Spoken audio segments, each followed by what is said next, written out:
behind us is this island.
Titan alert.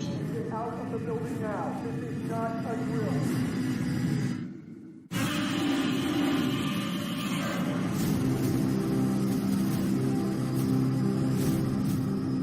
I think one of the most exciting things about doing a Godzilla movie is being able to take a different approach to Godzilla in the same way that the original films did.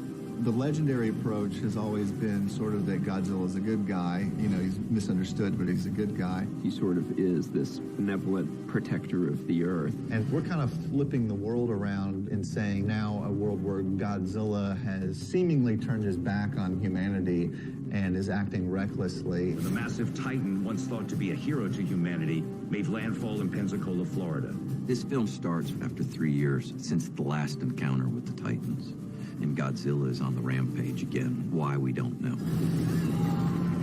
There's a reoccurring motif in this movie of Godzilla sort of being equatable to Jaws. So even at the beginning of the film, you know, we wanted to treat it more like Jaws approaching the shores.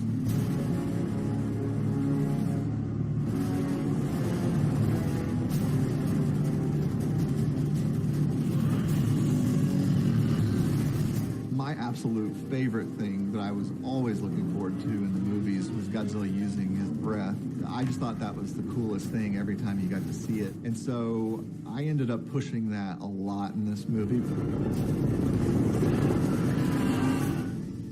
I believe Godzilla's most recent attacks haven't just been random. I'm of the same opinion. Brian Tyree Henry plays a really fun character in the film named Bernie Hayes, who's a bit of a conspiracy theorist. For 5 years, I embedded myself inside this company trying to figure out what their game was. And then, boom, Godzilla shows up. He's a champion for mankind, you know. There's something, his heart is so big. Bernie is kind of this crazy... That's about it. He's just crazy. All right, Matt, down the rabbit hole. The trio of Madison, Josh, and Bernie, they're all very distinct personalities, but there's a dynamic between them and a rapport that's been great to watch. They're an amazing team. They work really well together. They complement each other so well. You know, you have the realist, which is Josh. I mean, he's very practical, logical. You need one of those in your group, otherwise you're gonna die. Are you sure we can trust this guy? Yeah, why? Well, mainly because he says crazy shit all the time and carries a bottle of whiskey from his dead wife like a gun. And then you have the full go-getter. I am the go-getter. I will throw myself into, you know, if they're scared to go in first, I'll go. I think it's romantic. And Bernie is the knowledge of the group. You know, he really holds a lot of information. He's a conspiracy theorist, so he is extremely intelligent. I would just like to know what it was like to work with the Godzilla. Is that what we're filming? Because you told me that this was a rom-com. It's not a rom-com. I never said that. That's what she said. All three of those actors are just hilarious, and they have such great chemistry together, and they're just unbelievably funny. Like when the camera's rolling, when it's not rolling, it's kind of never ending with those guys. Hey, Oakley. The two of them have actually brought out the wacky side of me, you know what I mean? Like, because we have fun. The cast has just been unbelievable behind the scenes and on camera. You going in? Yeah. heavyweight champion of the world fight. It's basically two giant monsters fighting. Kong has the strength, but you know, Godzilla can, like, you know, fire stuff out of him. This is the most epic battle of all time.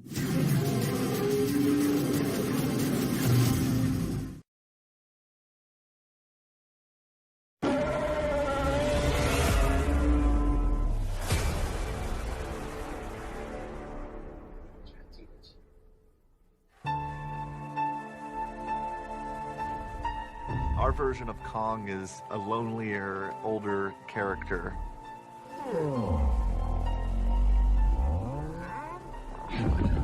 That's the thing that was exciting to me about doing this movie, was being able to take a character like Kong and say, what happens with time with this character? What happens when the world kind of moves on past him?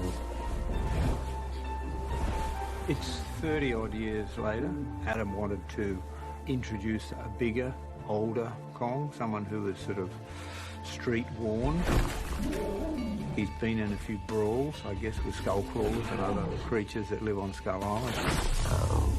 In Skull Island, he was a bit of a teenager. This one was really about making him that mature, fully grown adversary for Godzilla.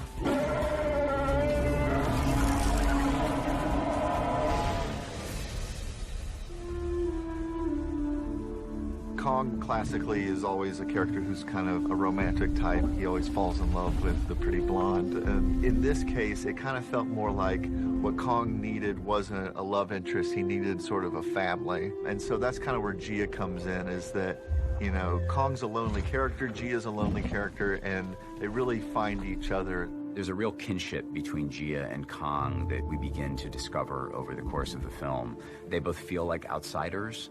The fact that Gia's hearing impaired, so she has to communicate with sign language, this is a new evolution of what we can do with Kong.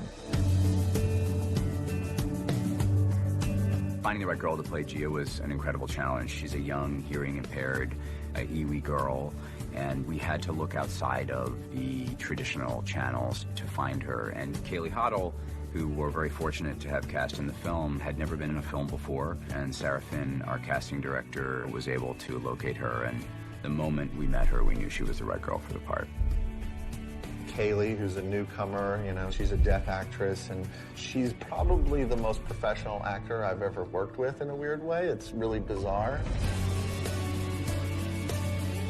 Kaylee is, number one, a really good actor. She hasn't been on a film set. This is the first time she's done anything like this, and she is as instinctive and brilliant as you could be given those circumstances. I mean, she really is very talented, so she's incredibly rewarding to work with as an actor. Like, she gives so much. As I've got to know her better, I've realized that she's extremely funny and playful, and she's just a great kid to be around. And so I feel proud to say we have become friends. This is a battle that hasn't been waged since 1962, so it's got to be the most epic battle of all time.